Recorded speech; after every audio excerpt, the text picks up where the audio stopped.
Joan Soler i Amigó. L'eminent pedagog, folclorista i escriptor Joan Soler i Amigó va néixer a Badalona l'any 1941. Va estudiar Filosofia i Lletres a la Universitat de Barcelona i l'any 1975 es va llicenciar en Pedagogia.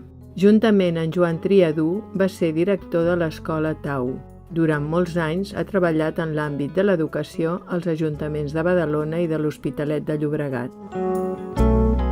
Ha participat com a guionista en la sèrie de dibuixos animats emesa per TV3 d'Història de Catalunya i va ser el director de Tradicionari, una enciclopèdia de cultura popular catalana editada en 10 volums per l'editorial Enciclopèdia Catalana. El seu interès per les cultures populars abasta àmbits diversos de la cultura catalana: cançons, poesia, relats populars, personatges de la història de Catalunya, associacionisme, etnografia, etc.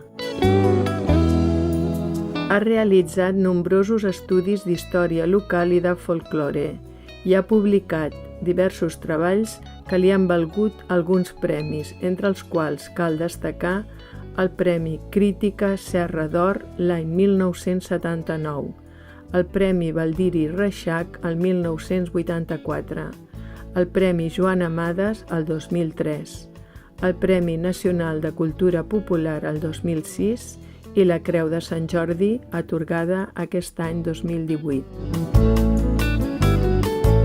Joan Soler i Amigó ha escrit, adaptat i traduït des d'altres llengües al català moltes cançons, amb un ampli repertori en temes i estils. Les seves cançons han estat interpretades, entre d'altres, per el grup de folk, els Baldufes, els Sapastres, Falsterbo 3 i Ara va de bo, i també per Jaume Arnella, amb qui, entre altres coses, ha treballat en els discs i cançoners que van introduir al país els cants espirituals negres. Totes aquestes cançons es poden trobar aplegades en una antologia editada l'any 2011 amb el títol 50 anys, 100 cançons, on hi ha cançons com La vall del riu vermell, La vella xiruca, Les rondes del vi o Un home mor amb mi.